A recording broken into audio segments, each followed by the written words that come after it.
All right, prediction time for UFC Fight Night, Nelson versus Ponzuinibbio. This is also UFC Glasgow, Scotland. So this is on early 3 p.m. Eastern Time, Saturday, or Sunday. Ooh, Sunday. Even better, actually. I'll be able to watch this one all the way through. I was worried I was going to get cut off. So, we have an interesting card. Not a lot of name value. You basically got Gunnar, Nelson that the casual fans will be kind of interested in. I suppose Joanne Calderwood and Paul Felder as well.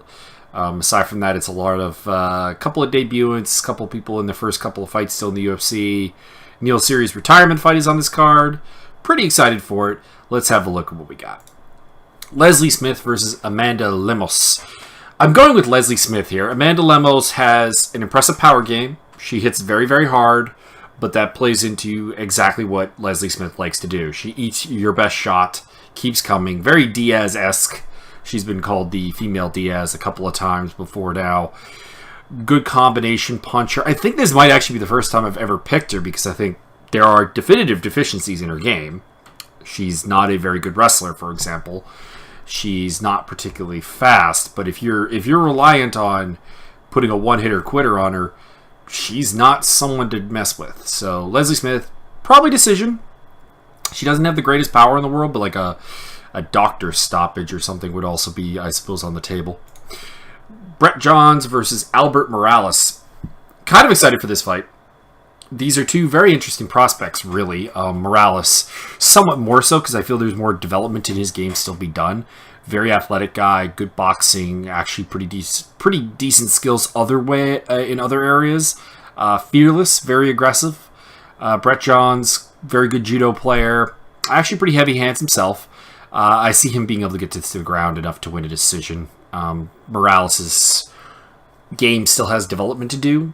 He is young enough that it could still definitively happen, but Brett Johns is a very good takedown guy if you don't have a solid defense to bring up against him. So I got to go Brett Johns. Then on to the Fight Network portion of the card. Daniel Henry versus Daniel Tamer. I'm going with Daniel Tamer in this one.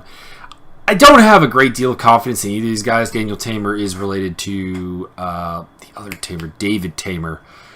Not as good as his, I believe they're brothers, might be cousins though. But not as good as him, but a quality striker, decent athletic upside. Daniel Henry, I believe, has been fighting in South Africa, which has not been exactly a hotbed of MMA development.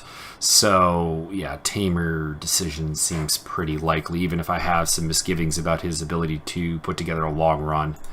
Charlie Ward versus Galore Bofando. He is Oluwale Bamboze kind of all over again. No real process, a lot of physical athletics, like upside, power, speed, etc. But, and I mean, that was, in a lot of ways, enough to get Abdul Razak Hassan a victory over Charlie Ward, which would make you think I'm learning away from Ward, but I'm going to go with Charlie Ward. The reason is there's some process to Ward's game. He trains out of a pretty decent camp. Pretty tough guy. Actually, don't let the numbers fool you. He's not a terrible fighter. And Bofando, though all of his losses are ironically by DQ due to kneeing people when it is illegal, do show a lack of discipline, ability to follow a game plan.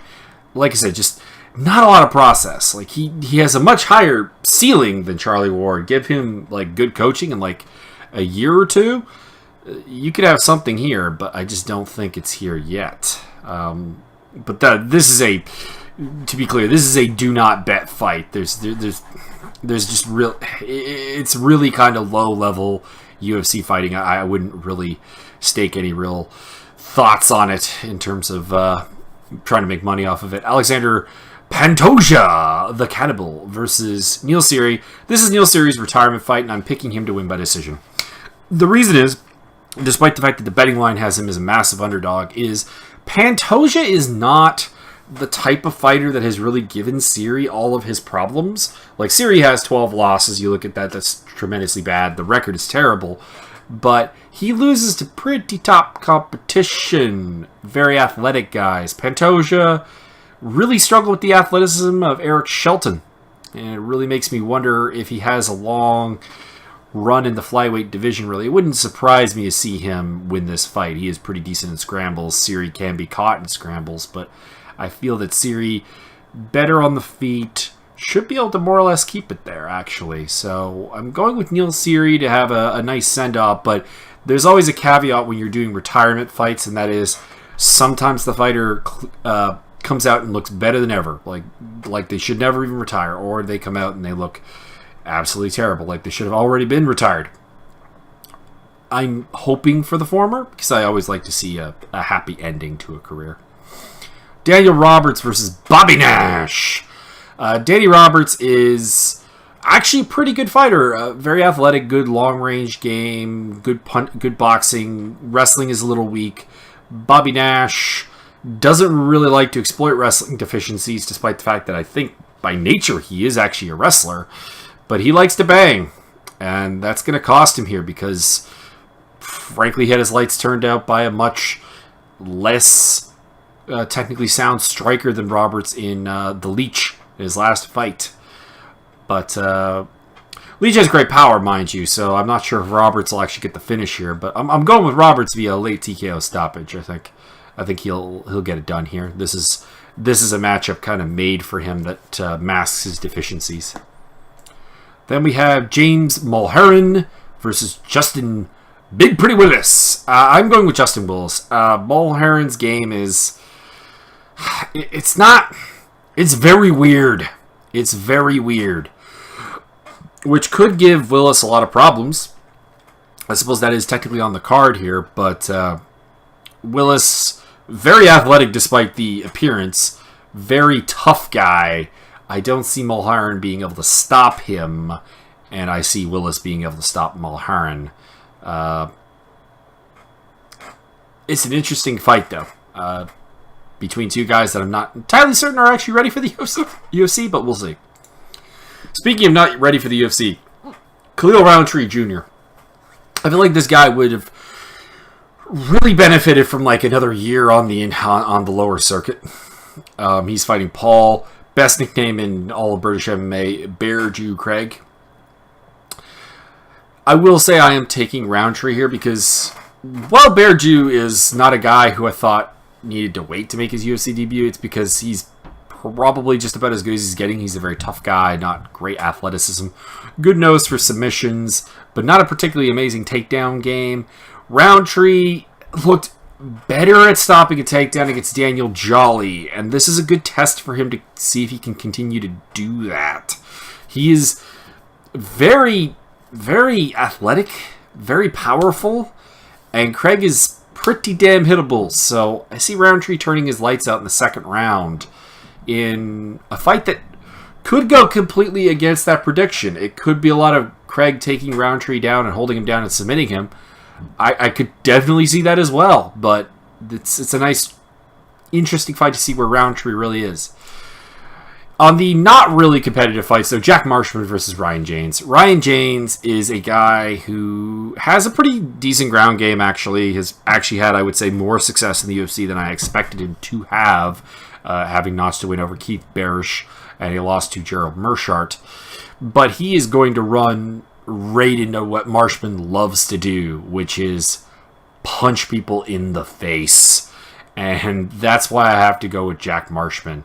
He is a very good boxer, actually. A very good combination puncher. Hits pretty hard, good at speed, good footwork. And Ryan James being a very aggressive, not great takedown artist coming after him should result in him getting hit a lot and eventually put away. One of my safer picks on the card, I think. Stevie Braveheart Ray versus Paul Felder. Going with Paul Felder by decision. Stevie Ray has been, man, he wins, but there are reasons to be completely not excited about his wins over guys like Ross Pearson and Joe Lozon. I don't think he has the strength or athletic upside really to compete at this level against prime athletes. Paul Felder, for all of his flaws, and there are a lot of them, he doesn't handle pressure necessarily that great. He has some definitive gaps in his game in terms of wrestling and grappling, but also striking to a degree. But should have the athletic advantage here, should be able to keep this fight more at the range he wants to fight at, and pick up the W here. Would not be surprised to see Ray prove me wrong, because he makes a habit of doing that, but going with Felder on this one. Joanne Calderwood versus Cynthia Calvillo. Calderwood's been out of action for a little bit since the loss to Jessica Andrade, I think something like 10 months. Calvillo has looked very good in her UFC run so far, although against competition notably lesser than Calderwood. That being said, we have seen Calderwood get tapped before, taken down at inopportune times, and her biggest win in the UFC is basically Valerie Letourneau in a fight that Letourneau was, in theory, an absolute emotional mess, and also had some serious problems with her fight gear coming loose, and also the fact that cutting down to 115 was probably always a rough thing on her that has, frankly, probably shortened her career. I think really we're kind of seeing that. So, I'm going to be bold here. I'm going to say Calvillo gets her to the ground and actually does tap her in the first 2 rounds.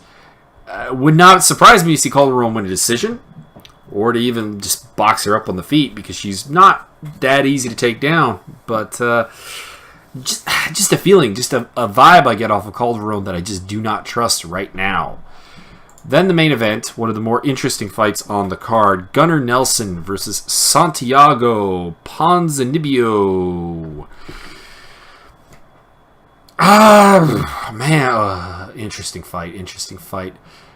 I'm going with Gunny Nelson to catch Ponzuinibbio at some point, and then drop him and either submit him or finish him with strikes later on in the fight.